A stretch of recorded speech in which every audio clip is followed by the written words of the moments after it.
What's up everybody, it's Stock Picks by Tim, but in this video I wanted to go over crypto. I really haven't given you guys an update lately. Now I wanted to look at a couple things on the chart. We're going to look at Ethereum, we're going to look at Bitcoin, and we're going to check out Cardano. It does look like Cardano wants to break out. I'm going to show you a couple things there. Now there's going to be a shorter video, so if you like these kinds of videos, definitely hit the like, subscribe, ring the notification bell, and let's check out Bitcoin. What's up guys? So first off, I wanted to show you Bitcoin real quick, and this purple line here, I just want to show you that our last little green trend, our last bear market rally per se, if you want to call it that, was about this distance. Bringing it over, you are looking at the potential possibility of us breaking out of this long downtrend that we've been in. And zooming out a bit for you guys, you'll see that since November 2021, we have been in this downtrend. We've hit it a few times as a resistance and bounced off of it just a couple of times as a support. I'd say there's a pretty weak trend since it's only bounced off each side twice, but I definitely think you should be watching out for this, especially come towards the mid-September area, because coming towards mid-September, it's very possible we get that downtrend reversal. And I do think this little up wave, this little uptrend or wave that we've been having lately could potentially break us out of it. We could be on a nice little bull run until mid-September. Now, it's also very possible that we find this as a resistance, bounce down one more time and test that $17,000. I personally think it's more likely that we're going to break out of this and have a downtrend reversal than it is that we're going to test 17,000. That's just how I feel about it, but in reality, if you do look at it, we are in a clear downtrend, and this could very well be a bear market rally, and we may test that 17,000 area. But if I had to pick a direction, I do really think that we're going to break out of this. That could be my bias, that could be my optimism, but it is what it is. Now that's just my short-term opinion on Bitcoin, but long-term, I'm extremely bullish. I do believe that even this doesn't play out like I think in the short term, it doesn't matter, because in the end, I do believe that Bitcoin will eventually break those all-time highs and even test 100,000 even farther and beyond in years to come. Now, is that going to happen in a year? Is that going to happen in 2 years? It's anybody's guess.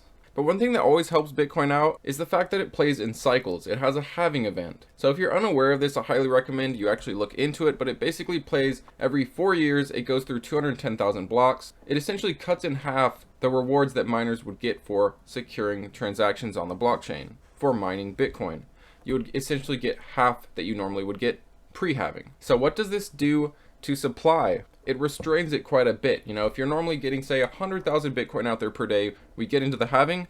What are you mining from there? Assuming that Bitcoin miners don't continue to grow, you know, just overnight double up in mining infrastructure. If they just stay, you know, in a slow, steady growth in mining infrastructure, what are you going to get? You're going to get a supply shock. That supply coming in is going to cut in half. Now, if that demand stays the same, it's definitely going to increase. It's a simple supply and demand mechanic.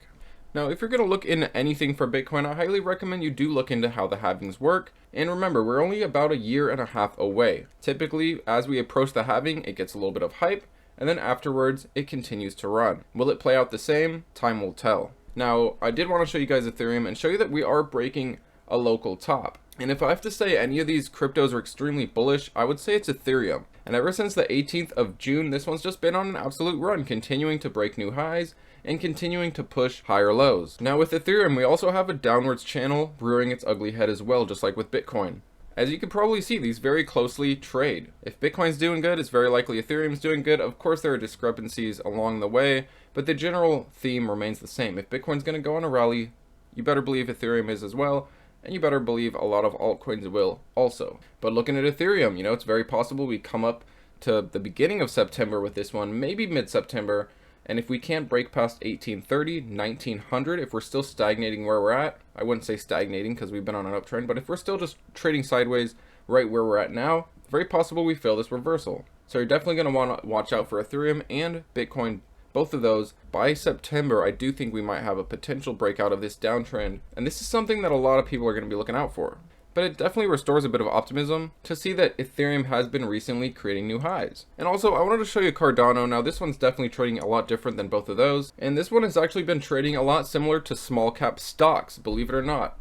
If you guys are familiar with this channel, you know that I talk a lot about May 11, May 12. Well, funny enough, that was Cardano's low, just like it was for a lot of small caps. I'm talking, you know, ChargePoint, Indie, Bingo, there were definitely workhorse. There were definitely a few small caps that I specifically watched that did hit that date and bounce, just similar to Cardano. So maybe just do the small cap nature, the higher risk, higher reward nature of it, trade it like small caps. Now since then it kind of chopped around, but starting in, close to the beginning, middle of July, it has been uptrending consistently. But as I've said before, guys, you want to see Cardano break 55 cents. It is definitely a strong resistance, and I do think that once we can break 55 cents, it's going to have a very beautiful breakout. So it's very possible that in this current upwards wave we're in, we might break out on Cardano, so keep an eye on it. But that's it for you guys today. What are you looking for in crypto? I'm aware that Polkadot's also been running up lately as well. A lot of cryptos have been making moves lately. What are your favorite projects though? Let me know in the comments below. Thanks as always, guys, and take it easy.